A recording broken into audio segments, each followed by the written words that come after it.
અરવિંદજીનો phone આવ્યો कि Sudan आपको राजनीति में आना चाहिए।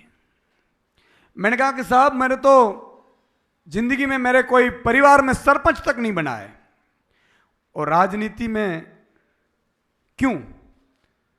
तब अरविंद जी ने कहा कि देखो, अगर आप शो चलाते हो, आप आवाज तो उठाओगे, लेकिन ये निर्भर सिस्टम आपको वो काम करके नहीं देगी जो करना चाहते हैं, इसलिए सिस्टम में जाना पड़ेगा।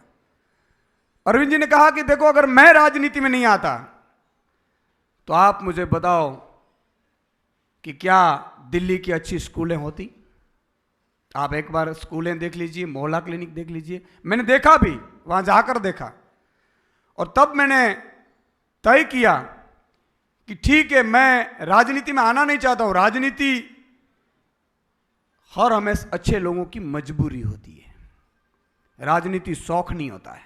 और उस दिन अरविंद जी ने भी यही कहा कि देखो, मैं भी इनकम टैक्स कमिश्नर था इस सुदान, मैं भी अच्छी खासी जिंदगी जीता था, लेकिन वो मेरे परिवार तक सीमित होती। आज मैं दिल्ली के लिए कुछ कर सकता हूं। क्यों? महिलाएं के लिए बस सुविधा फ्री कर सकता हूं, अच्छे बच्चे पढ़ते हैं। एक ऑटो वाला बच्चा जब पढ़ के बहुत बड़ा बनता है तो मुझे कितना आशीर्वाद मिलते होंगे। तुझ जैसे लोगों को राजनीति में आना पड़ेगा। और तब मैंने तय किया कि मैं राजनीति करूंगा। राजनीति मेरा शौक नहीं, मेरी मजबूरी है। गुजरात की जनता की पीड़ा मुझसे देखी नहीं गई, इसलिए मुझे आना पड़ा।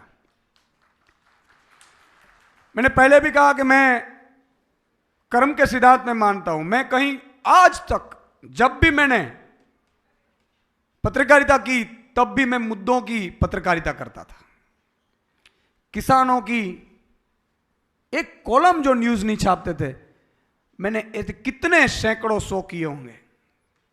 किसानों की आवाज बनने की कोशिश की, बेरोजगारों की आवाज बनने की कोशिश की, महिलाओं की जिस तरह से सुरक्षा व्यवस्था है उसकी आवाज बनने की कोशिश की, व्यापारियों की आवाज बनने की कोशिश की, श्रमिक मजदूरों की आवाज बनने की कोशिश की, सबसे बड़ा आउटसोर्सिंग कर्मचारियों की आवाज बनने की कोशिश की। मुझसे जितना हो पाता था मैंने किया, लेकिन एक लक्ष्मण रेखा होती है, आप वहां न्यूज चला सकते हैं, ऑर्डर नहीं कर सकते।